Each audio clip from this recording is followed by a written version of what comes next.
Sir आज आप लोगों ने शिकायत दर्ज की है क्या? देखिए, भारतीय जनता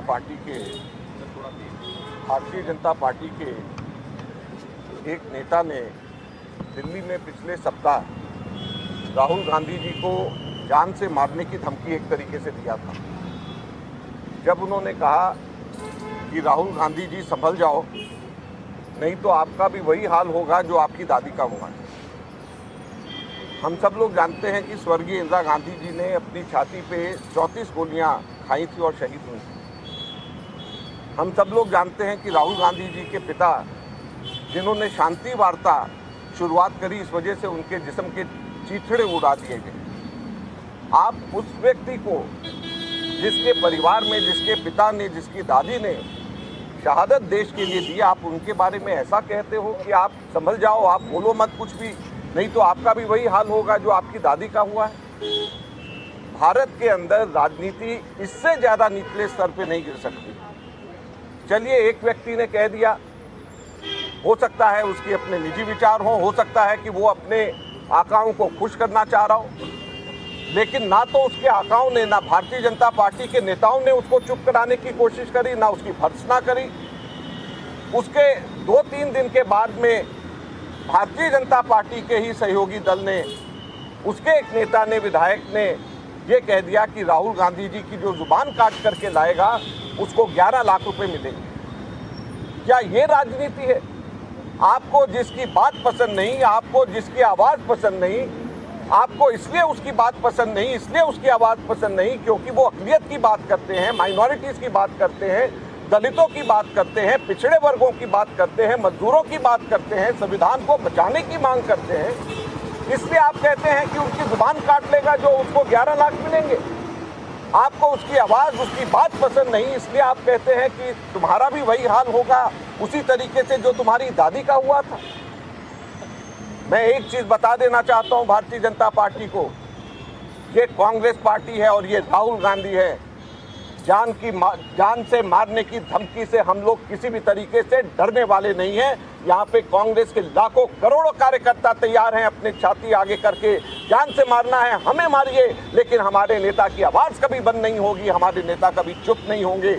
इसी प्रकार से हमारे नेता दलितों के, पिछड़े वर्गों के, अक़लियतों के और कुचले वर्गों के कॉन्स्टिट्यूशन को बचाने के लिए इन सब की आवाज़ हमारे नेता उठाते रहेंगे। ये आज हम कहना चाहते हैं और सरकार को भी ये कहना चाहते हैं कि वो संभल जाए, अपने लोगों को संभाले, अपने लोगों को बचाएं, उनको बताएं। और ये कोई एक जगह, 2 जगह नहीं है। जो व्यक्ति इनको पसंद नहीं आता उसको ये खट से उसको कहते हैं कि ये आतंकवादी है, उसको आतंकवादी ब्रांड कर देते हैं। एक मंत्री भारत सरकार का इसलिए उनको राहुल गांधी जी को आतंकवादी ब्रांड कर दे क्योंकि जो राहुल गांधी बोल रहे हैं वो उनको पसंद नहीं। तो ये कहाँ की राजनीति है? एक नेता कह दे कि इनको मार दिया जाए जान से, इनकी जुबान काट ली जाए क्योंकि उनकी बात उनको पसंद नहीं आ रही। तो इसलिए आज हम लोगों ने यहाँ पे पुलिस कंप्लेंट करी है कि इनके खिलाफ सख्त से सख्त कानूनी कार्रवाई करी जाए।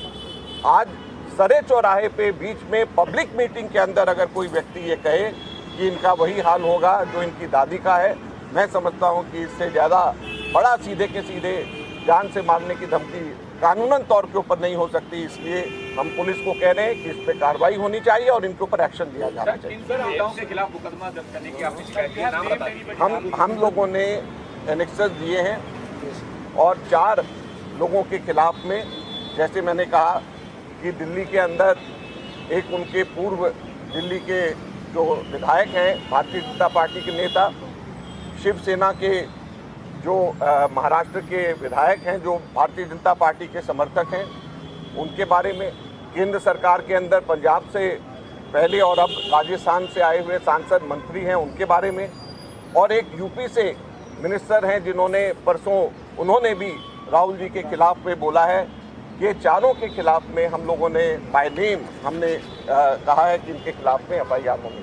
कल कांग्रेस अध्यक्ष ने चिट्ठी भी दी है प्रधानमंत्री, इससे पहले आप लोग लगातार इस बात को उठा रहे हैं, तब से अब तक बीजेपी की ना टॉप लीडरशिप से कोई बयान आया है, ना ही गृह मंत्रालय इसके सामने अब पूरा मामला बनता है, ऐसी बातों का नहीं आया, इस चुप्पी को कैसे देखते हैं? सर, इसमें एक सवाल और कनेक्ट है। आपको याद होगा गृह मंत्री के खिलाफ जो है कांग्रेस के नेताओं की तरफ से इसी तरह से टिप्पणी की गई थी, जिसमें मुकदमा भी दर्ज हुआ था, कार्रवाई भी। देखिए, बड़ी सीधी सी बात है कि इस तरीके की टिप्पणी राहुल गांधी जी के खिलाफ में जो करी गई, आज तक के इतिहास में कभी भी ऐसा नहीं हुआ, ये अप्रत्याशित है। और ये भारतीय जनता पार्टी के नेताओं का फर्ज बनता है कि राजनीति की गरिमा को बना करके रखें।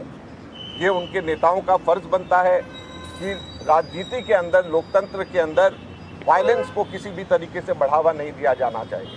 और जान से मारने की धमकी जिस तरीके से खुलेआम दी जा रही है, जुबान काटने की धमकी जिस तरीके से दी जा रही है, आपको कोई बात पसंद नहीं तो आपको किसी की बात पसंद नहीं, कॉन्स्टिट्यूशन की वो अगर बात करते हैं तो उनको आप आतंकवादी ब्रांड कर देते हैं। ये सारी चीजें गलत हैं, ये नहीं होनी चाहिए।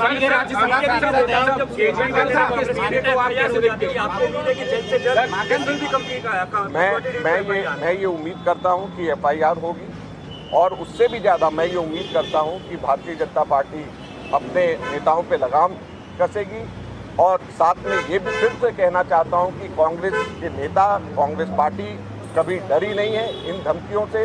हम सब के सब लोग तैयार हैं अपनी जान को देने के लिए, और किसी भी तरीके से हम लोग चुप नहीं रहेंगे। हम लोग हिंदुस्तान में दलितों के, पिछड़े वर्गों के, अक़लियतों के और संविधान को बचाने की आवाज़ हम उठाते हैं।